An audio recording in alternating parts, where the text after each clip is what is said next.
Olá, meu amigo, minha amiga, obrigado por vocês estarem aqui no nosso Portal do José, sobretudo no momento em que o nosso país vive tantas confusões, causando tantas incertezas, tantas inseguranças, apreensões em muitos de nós.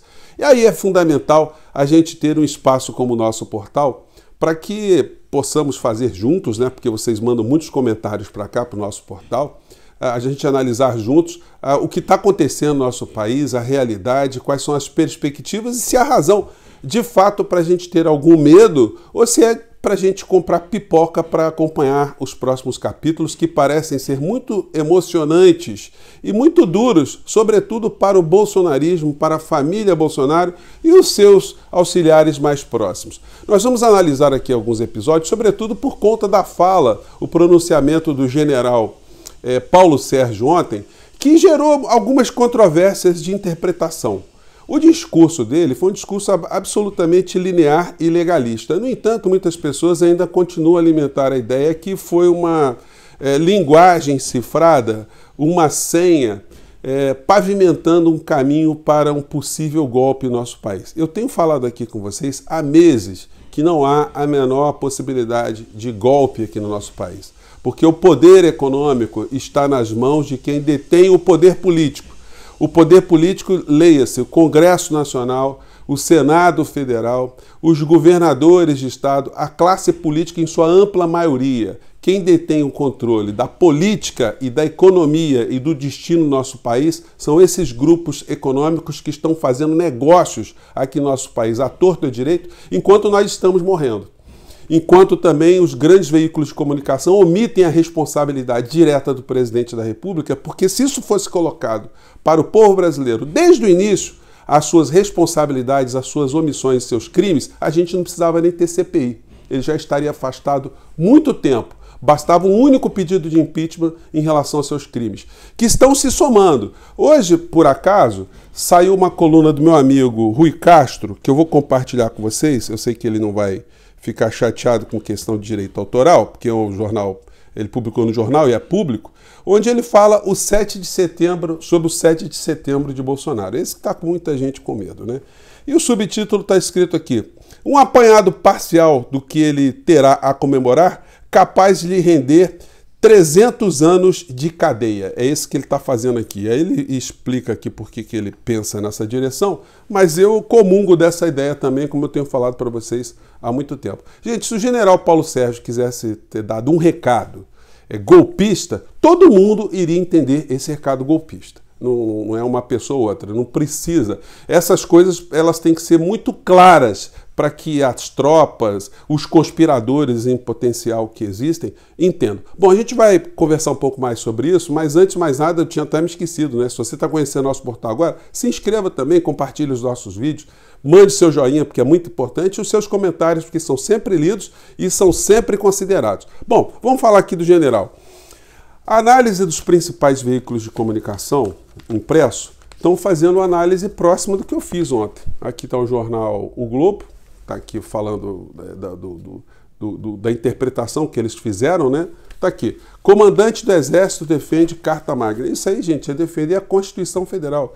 Ele, quando fala assim que o presidente da República é o supremo comandante das Forças Armadas, ele não está emitindo opinião, ele está dizendo aquilo que está na Constituição Federal. Como acontece em todas as repúblicas. Se você pegar a Constituição norte-americana, vai estar lá que o presidente norte-americano é o representante, ou o mandatário, o chefe maior das Forças Armadas. Aliás, essa ideia de ter um presidente comandando as Forças Armadas foi uma das que inspirou com que as 13 colônias nos Estados Unidos rompessem seus vínculos com a Inglaterra, com a coroa, né? E fizessem um país que unificasse a moeda e unificasse as Forças Armadas. Portanto, teria que ter um chefe para comandar essa história toda. E assim no mundo inteiro. Então, eu vejo muitas pessoas fazendo essa leitura. Ele falou que o presidente é o supremo chefe das Forças Armadas. Pô, está na Constituição de uma série de países, aí não tem nenhum tipo de novidade. Seria novidade você ter um mandatário eleito pelo povo que não tem nenhum tipo de influência sobre as Forças Armadas do seu país. Aí ia ficar complicado mesmo. Então, não tem nenhum solavanco nessa história. Aqui o jornal Valor Econômico faz a mesma leitura que eu comentei com vocês. É claro que quem está defendendo a ideia que tem um golpe em curso vai ficar o tempo todo comentando, olha, vai ter golpe, vai ter golpe. Só que é o seguinte, aqui o espaço não é para a gente ficar colocando medo em ninguém, sabe? Eu acho até uma infantilidade de um certo ponto. Quando você analisa os fatos, e aí não basta só conhecer os fatos internos, é interessante você ter uma noção de como funciona a ciência política e como funcionam as forças geopolíticas e as forças econômicas transnacionais. Porque se a gente fica só olhando aqui a nossa paróquia, a gente às vezes é induzido a cometer erros. E o Bolsonaro, ele está ficando cada vez tão isolado e cada vez apenas comandando um séquito de alucinados que as derrotas vão se somando, né? E como eu tinha falado com vocês, gente, aí não é bola de cristal, como eu disse para vocês, né? Basta você analisar, você ter o mínimo conhecimento, você sabe o que vai acontecer. Eu falei aqui para vocês que esse pedido de impeachment do Alexandre de Moraes não tinha nem pé nem cabeça, nem do ponto de vista jurídico, nem do ponto de vista político. Ele foi sepultado. Assim como também não tinha menor sentido a ação de descumprimento de preceito fundamental, uma ação constitucional, que o Bolsonaro entrou também junto ao Supremo Tribunal Federal para dizer que o inquérito das fake news não poderia acontecer. Dupla derrota, cada vez mais isolado, e ele está, enfim, distraindo a população, de um certo modo, como eu tenho falado para vocês, enquanto negócios estão sendo feitos, né? Olha que coisa interessante. Ontem eu vi o Barroso emitindo o voto dele pela autonomia, a favor da autonomia do Banco Central. Gente, ele defendeu exatamente as palavras que o Bolsonaro queria ouvir. Ele foi parceiro do Bolsonaro, ele foi parceiro do Paulo Guedes. A interpretação é que o Banco Central, enfim, está liberado para, de fato, ser uma entidade autônoma aqui no nosso país. O presidente da República não pode ter influência nenhuma em cima do Banco Central, num voto divergente do que foi dado pelo Lewandowski. Então a gente vai ter muitos discursos aí. E aí é o seguinte, aí ninguém critica o Barroso, né? O governo Bolsonaro não critica o Barroso quando o Barroso está dando parecer favorável à entrega do Banco Central, da autonomia do Banco Central. E aí, gente, vocês vão vendo os lacaios para cima e para baixo. Os jornais, os editoriais vão falando, né? Dos radicais de Bolsonaro, que é o que está sobrando. Gente, esse pessoal está querendo ir para a rua para defender gente da polícia. Esses youtubers, que eram todos desconhecidos antes de aparecer o Bolsonaro, porque quem eram essas figuras que estão nas redes sociais antes do bolsonarismo aparecer? Tem algum grande intelectual, alguma personalidade pública, algum grande escritor? Quem é que dá apoio ideológico para essa gente, senão uma série de vigaristas e oportunistas que ganham dinheiro e que agora eles estão super chateados porque foram desmonetizados? Olha, se eles são ideólogos mesmo, eles estão fazendo um trabalho, eles estão numa missão a favor do Brasil, eles têm que ficar preocupados com dinheiro? Eles não são militantes? Não, mas agora eles estão muito chocados e estão tentando levar as pessoas para as ruas para protestar, e essas pessoas não sabem por que estão indo para as ruas, e nós aqui, que não iremos para as ruas no dia 7 de setembro, nós não temos que ficar com receio dessas movimentações, porque elas não vão redundar em absolutamente nada. Eu já falei com vocês em vídeos anteriores que nós estamos diante da criação de um exército de frustrados. Essas pessoas estão nutrindo muitas expectativas, vão pagar R$ 7,00 no litro do combustível para a manifestação, vão pagar mais R$ 7,00 no combustível para voltar para a manifestação, no fim de semana irão para o supermercado e vão ver a carne mais cara, o arroz mais caro, o pão mais caro, tudo mais caro. E aí, qual é a culpa dessa história toda? De quem é a culpa? É do Alexandre de Moraes? Então, gente, o Bolsonaro está cada vez mais fomentando as pessoas, engabelando as pessoas, para que as pessoas não percebam que o que está em jogo mesmo é o futuro do Bolsonaro e da família bolsonarista, que está ficando cada vez mais complicado. Vamos fazer aqui um passeio pela história, gente, para nós vermos que não há receio da gente ficar muito preocupado com um maluco na rua, né? Com gente batendo bumbo, e que isso não significa absolutamente nada. Fazer um passeio pela história, começar aqui pela Argentina. Esse senhor que está aqui atrás de mim é o general Jorge Rafael Videla, ditador da Argentina, e que derrubou ali a Isabelita Perón, e teve ali o apoio, naquele momento, do povo argentino. O resultado foram mais de 30 mil mortos e desaparecidos na Argentina e, na sequência, a declaração da guerra contra a Inglaterra para defender as Malvinas, e aí a gente já sabe o resto da história. O senhor Jorge Rafael Videla morreu na prisão, porque ele foi condenado à prisão perpétua pelos crimes que cometeu na Argentina. Mas teve lá o povo, né? O povo na rua, né? O povo pedindo golpe, o povo dando sustentação ao ditador do momento. Aqui tem outro ditador, o Francisco Franco, na Espanha, que tem sob as suas costas uma cifra que varia entre 100 a 200 mil espanhóis mortos ou desaparecidos, com execuções sumárias. Esse cara aqui morreu também no ostracismo, morreu também doente, ficou largado lá e, no fim, teve a restauração da monarquia lá na Espanha.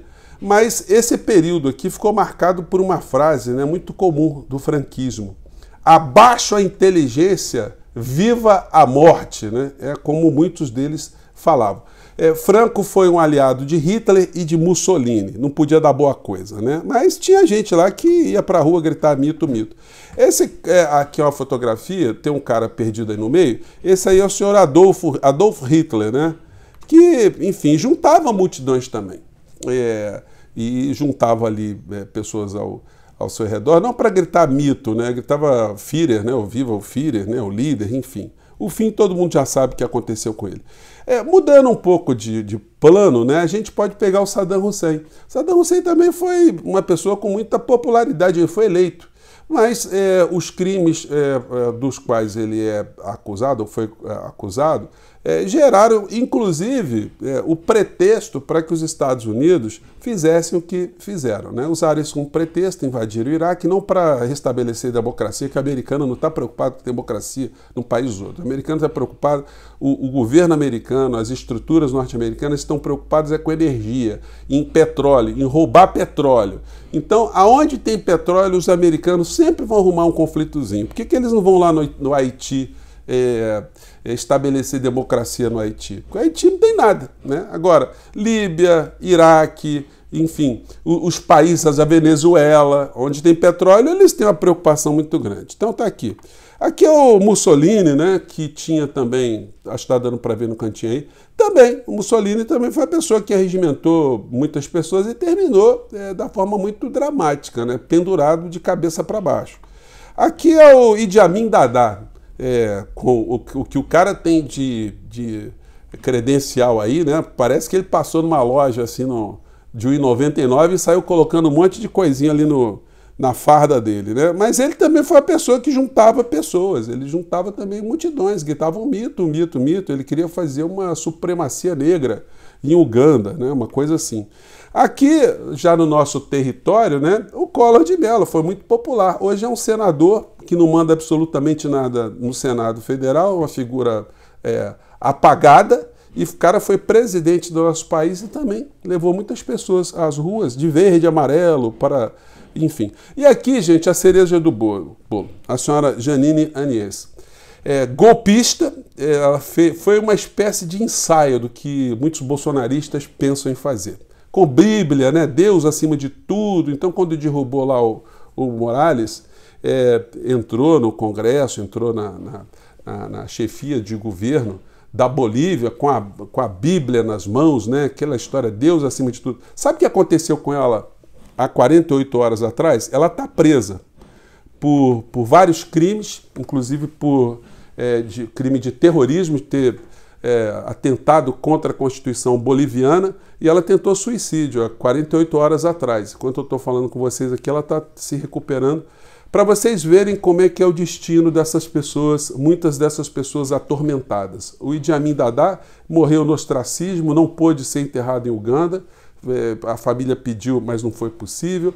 Outros ditadores morreram também no ostracismo total. O Saddam Hussein, você já sabe o que aconteceu com ele. Enfim, essa gente, eles têm às vezes momentos de glória, mas é porque muitas pessoas que não têm noção do que está acontecendo são induzidas ao erro. são induzidas por discursos ufanistas, ultranacionalistas, ultraconservadores, e isso no final da história serve sempre para engabelar a população, para que alguns grupos econômicos se deem bem no meio dessa história. Isso está acontecendo no Brasil também. Paulo Guedes, essa figura estranha, para dizer o mínimo, não está dando muito as caras. Um homem que serviu na ditadura Pinochet não tem problema nenhum de estar num governo Bolsonaro, que qualquer pessoa realmente de bem, qualquer brasileiro, teria vergonha de estar pertencendo. Mas ele não se sente constrangido de estar num governo misturado com um séquito de pessoas absolutamente complicadas, para dizer o mínimo. Eu vou colocar para vocês alguns artigos na descrição do nosso vídeo, que são muito representativos desse momento que a gente está vivendo. Por enquanto eu fico aqui, mas, como sempre, às 17 horas nós estaremos de volta para complementar uma série de informações. Espero que você tenha tido elementos para refletir sobre ditadores, sobre pessoas que têm popularidade em algum momento, sobre pessoas que tentam golpes, e o destino dessa gente e as máculas que eles carregam para todo sempre. Eu fico por aqui, gente. Até o nosso próximo encontro. Tchau!